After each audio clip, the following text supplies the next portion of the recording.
Okay, I have a 2007 Chrysler Pacifica, and I did the water pump change, and they did the oil change and the spark plug change at the same time when they did the water pump brand new. I wasted $600 to get it replaced, and a month later, this happens. So I don't know what it is. I don't want to waste no more money on it.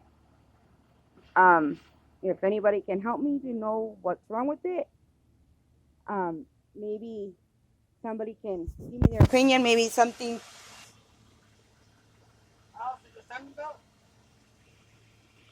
Or maybe I don't know. People are telling me it's maybe the timing belt.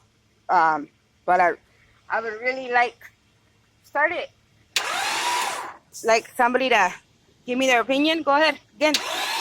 That's what it does every time we try to turn it on. So if anybody can help me, I would really appreciate it. Thanks.